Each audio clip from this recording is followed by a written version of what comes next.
Finally दोस्तों आप लोग देखोगे महिंद्रा लॉजिस्टिक्स ने अपने Q1 के नंबर डिस्क्लोज कर दिए हैं भाई। कैसे रहे हैं रिजल्ट्स, इम्पैक्ट कैसा होगा वो तो आपने देख ही लिया होगा अभी। तो चलो देखते डिटेल में भी रिजल्ट्स वगैरह कैसे आए हैं। और आपने देखा होगा भाई हाल ही में कंपनी ने 2-3 दिन पहले राइट इशू को लेकर के ऐलान किया था 750 करोड़ जो है ना अभी कंपनी राइट इशू के जरिए रेज करेगी। तो चलिए अभी रिजल्ट आ चुके हैं। रेज तो होता रहेगा फंड, लेकिन रिजल्ट पहले आ चुके हैं तो इम्पैक्ट कैसा जाएगा वो देखते हैं।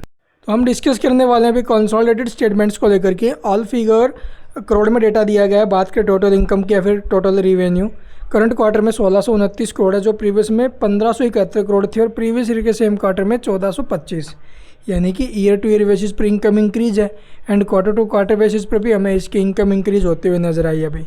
इसके अलावा एक्सपेंस की बात करें यानी जो खर्चे रहे हैं तो लगभग 1635 करोड़ के, प्रीवियस में क्या थे भी 1570 और प्रीवियस ईयर के सेम क्वार्टर में 1428 करोड़ के एक्सपेंस थे, यानी कि expense year to year basis पर बढ़ते हुए नजर आए हैं and quarter to quarter basis पर भी बढ़े हैं भाई। और अब की बार जो इसका रिवेन्यू एक्सपेंस है क्या अभी कम है, रिवेन्यू कम है, इसका मतलब कंपनी को लॉस हुआ है भाई।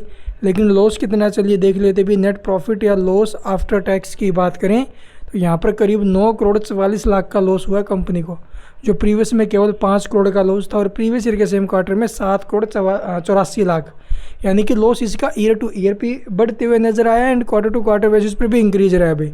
तो लॉस में हमें बड़ा इजाफा देखने को मिला है। इसके अलावा अर्निंग पर शेयर देखोगे भी 1.50 का, प्रीवियस में 93 था। प्रीवियस ईयर के सेम क्वार्टर में आप लोग देखोगे ये माइनस में है। प्रीवियस ईयर के सेम क्वार्टर में हमें देखने को मिला था भी इसका ये लगभग ₹1.29। तो ये इसके रिजल्ट्स है अभी। रिजल्ट्स हमें जो है अभी थोड़े से कमज़ोर आते हुए नज़र आए हैं, तो इसका नेगेटिव इम्पैक्ट हमें स्टॉक के ऊपर देखने को मिलेगा। इसके अलावा एक्सपेक्टेड की अगर मैं बात करूं तो ₹1.50 इसका अर्निंग पर शेयर माइनस में आया, जबकि 13 पैसे का एक्सपेक्ट किया गया था भाई, तो माइनस में आया है। तो रिजल्ट्स आप लोग देखोगे एक्सपेक्टेड से तो बहुत ज़्यादा कम है EPS। रिवेन्यू की बात करें, रिवेन्यू फ्रॉम ऑपरेशन 1624 करोड़ का और जो एक्सपेक्ट किया जा रहा था 1600 करोड़ का। ठीक है अभी एक्सपेक्टेड तो ठीक है रिवेन्यू, लेकिन EPS के मामले में मार खाई है और प्रॉफिट्स के प्रीवियस के मुकाबले इसका जो लॉस है बहुत ज़्यादा बढ़ते हुए नजर आया है। तो ये कारण है स्टॉक में गिरावट का भाई। यहाँ पर आप लोग देखोगे रिवेन्यू सेगमेंट्स, किस सेगमेंट से कितना रिवेन्यू देखने को मिलेगा, नीचे में नोट्स दिए गए हैं भाई। ड्यूरिंग द क्वार्टर और क्या कुछ अपडेट्स रही हैं वो यहाँ पर डेटा आपको देखने को मिल जाएगा अभी। हाल ही में कंपनी ने फंड रेजिंग को लेकर के ऐलान किए हैं, वो तो आपको पता ही होगा अभी। लगभग 750 करोड़ के आसपास का जो रेज है वो ये कंपनी फंड रेज करने वाली है।